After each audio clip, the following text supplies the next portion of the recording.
So this story begins 26 years ago when the Soviet Union fell apart, and along with it, control over the largest arsenal of nuclear, chemical, and biological weapons ever created. It was uncharted and perilous waters.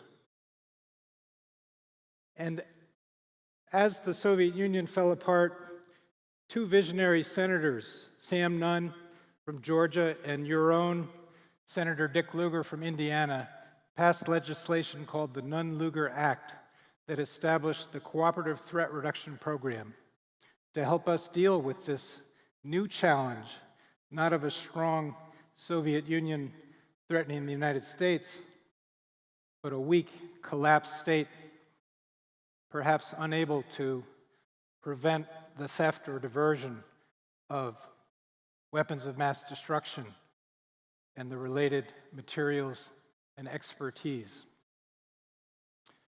I was a young diplomat, and I was flying home from Germany, and I read an article in the Wall Street Journal, and it said, American Embassy, Kazakhstan, looking for diplomats who find Paris a bore. And it was an article about how this new country called Kazakhstan had inherited over 1,200 nuclear weapons. It had become the fourth largest possessor of nuclear weapons in the world. And I thought, what an exciting opportunity for me. So I volunteered to go there. I had been working on countering Libya's weapons of mass destruction programs in my prior assignment. So this seemed like a great opportunity. So here I am, after learning Russian language for 1 year, arriving in 1993 in Almaty, Kazakhstan, in the Tian Shan, or Heavenly Mountains, in really uncharted waters, in a new country. And we hadn't mapped the locations of these weapons of mass destruction. The facilities were scattered across 11 time zones in the most isolated, remote areas. Many of these cities didn't appear on maps. They were just known by post office box numbers. They were so secret. And shortly after I arrived in Kazakhstan, I had been there for just a month or so, I was approached by my car mechanic, and he asked me if I would be interested in buying some uranium. So there were a lot of scams going on at the time, and I was very skeptical, but how can you not follow up something like this? So I pursued it. And my relationship with him led to an introduction to the director of a factory in East Kazakhstan near the border with Mongolia, China, and Russia. His name was Vitaly Mete. And I became good friends with him. He invited me elk hunting in the Altai Mountains. And we bonded. And over a period of several months, he gave me increasingly more information about this uranium that had been left over in his factory from a secret Soviet nuclear submarine reactor program. And indeed, eventually, I learned through him that Kazakhstan had inherited in this warehouse enough highly enriched uranium to produce dozens and dozens of nuclear weapons. We were invited by President Nazarbayev on a secret visit to this facility to verify the presence of this material. And here is just one of many buckets filled with this heavy metal. It's uranium enriched to 90% uranium-235, immediately weapons usable. And this was all protected by a good padlock. And we reported that back to Washington. What to do? What to do? This was uncharted waters. And together with the government of Kazakhstan, the government of the United States took a bold gamble. And we decided to launch a secret project together to safely package these materials and fly them back to the United States for safekeeping. Why? Because we were concerned that countries like Iran, Iraq, Libya, Syria, and even North Korea were also seeking these materials throughout the former Soviet Union, and we wanted to get it out of there. And so we launched this project in secret, and I remember like yesterday, after we had spent about 5 weeks packaging the material and then loading it onto these trucks when it was most vulnerable for the movement to the airport at 3 o'clock in the morning, and we were racing against winter. That night, the roads had black ice on them, and these trucks that you see in this convoy, I was in the lead security vehicle as part of an armed escort. They were sliding on the black ice, and I shuddered to think that I would have to report to Washington that one of these trucks had slid off a bridge into the Irtysh River and was floating downstream. But luckily that didn't happen.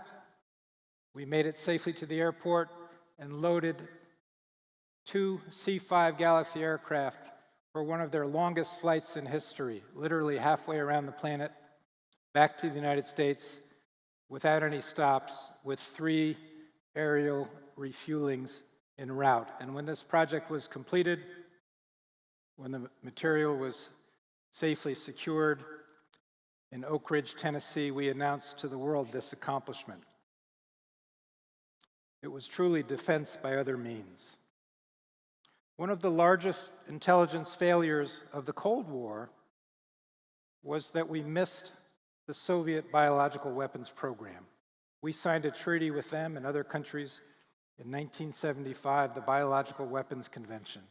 And as the ink was drying on that treaty, the Soviet Union decided to ramp up its biological weapons program.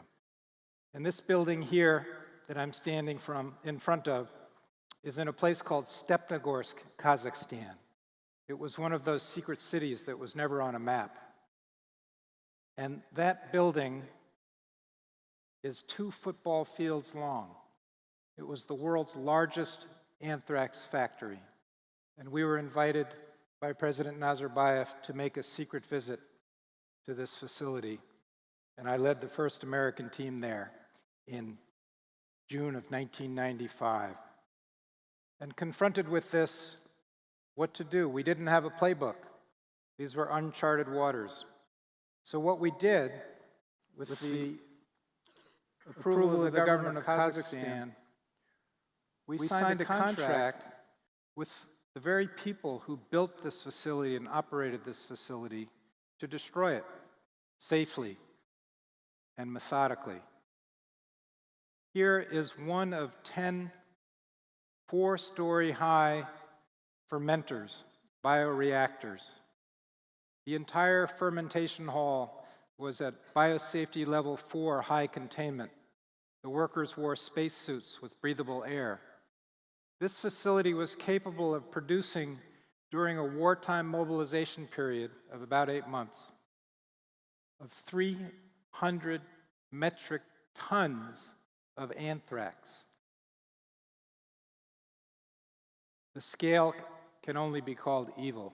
But thanks to the Nunn-Lugar program and our partnership with the government of Kazakhstan that decided to reject weapons of mass destruction, if you were to go there today, you would just see grass growing where that horrific building once stood.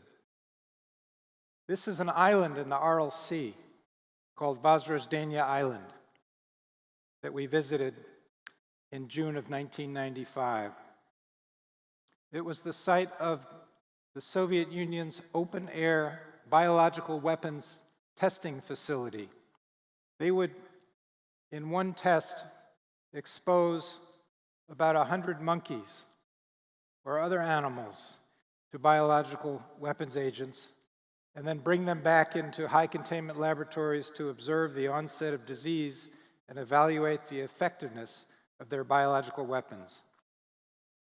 The Soviet Army, we learned from a defector, had buried over 100 tons of anthrax agent in 11 pits on this island. And after 9/11, we became concerned that this could be recovered by terrorist groups like Al-Qaeda. So we did a joint project with the government of Uzbekistan to dig up these pits and thoroughly decontaminate and destroy what had remained of this anthrax agent.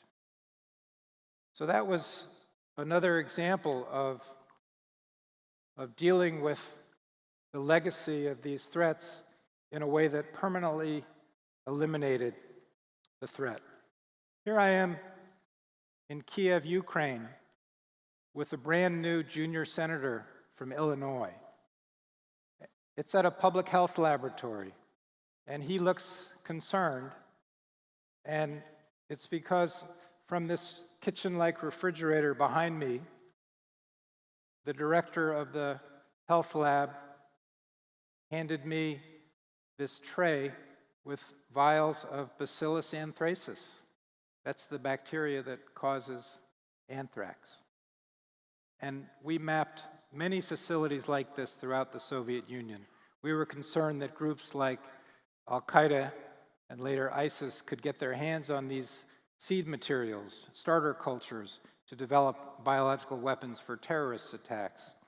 And we had a big program to consolidate and secure these dangerous pathogen collections, some of which had been left over from the Soviet biological weapons program.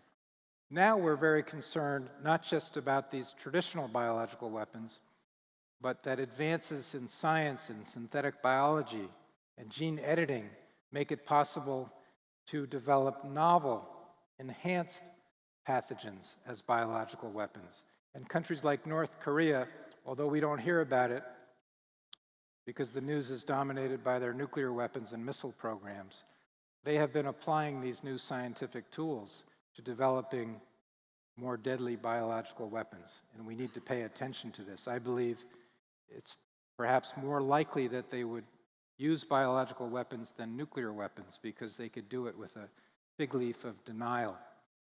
Chemical weapons are also a threat. Last month, President Putin announced that Russia had completed the destruction of the Cold War chemical weapons arsenal of 40,000 tons of chemical weapons. What he failed to mention was that the Nunn-Lugar program, with about $1 billion of your tax dollars, built a facility in Russia in a place called Shuchi that destroyed a large portion and helped Russia destroy a large portion of that Cold War arsenal.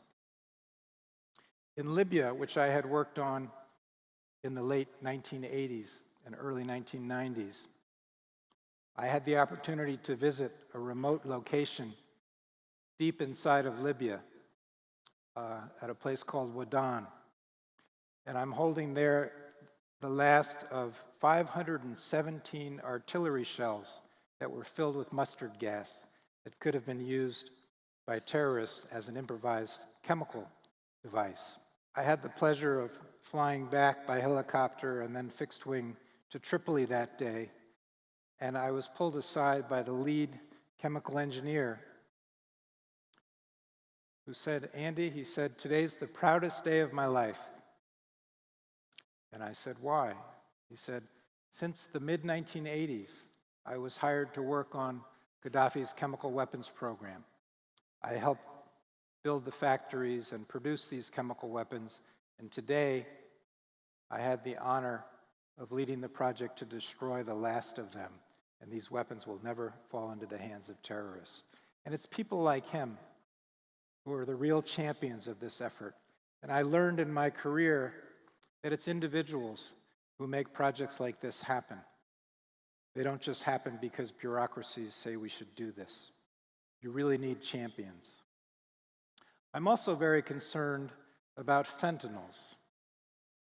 The president today announced that it's a public health emergency, the opioid crisis.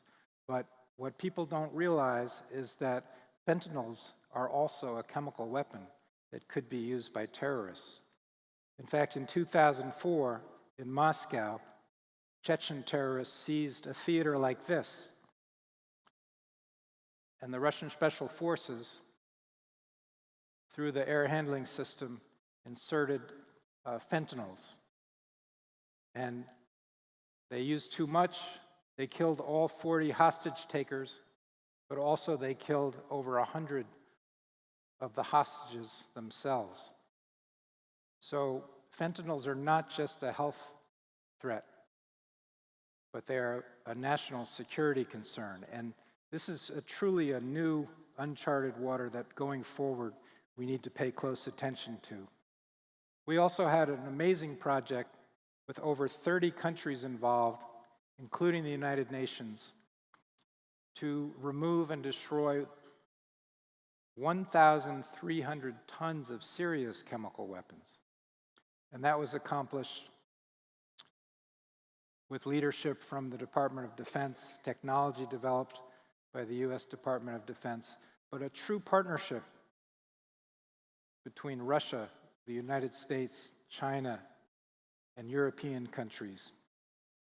And that's 1,300 tons of chemical weapons that will never be used against the Syrian people, will never be acquired by terrorists like ISIS, and will never present a strategic threat to Syria's neighbors. Nuclear weapons. A lot of people think they went away with the Cold War. We still have in the world 15,000 nuclear weapons, many of them over 100 times more powerful than the 2 that were dropped on Hiroshima and Nagasaki to end World War II. Unfortunately, I believe that we're at as much risk, if not even greater risk, of an accidental nuclear war today than even during the Cold War. And this is something that is really uncharted waters, very dangerous, that your generation is going to have to deal with. President Obama moved the ball on this with his Prague speech, where he laid out a vision of a world free of nuclear weapons, but it's going to take a lot of work, and I believe that we're at the tipping point of a possible new nuclear weapons arms race, not just involving 2 countries, but involving many more countries that currently possess nuclear weapons. So I have a request of you, and it's based on the privilege that I've had in working on these programs and reducing weapons of mass destruction threats. And I would ask each of you to consider whether you're an aspiring scientist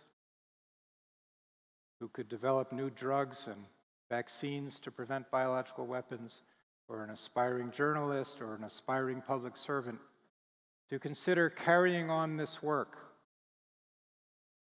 to prevent catastrophe, to prevent weapons of mass destruction. Because, as President Obama said, we simply cannot allow the 21st century to be darkened by the worst weapons of the 20th century. Thank you.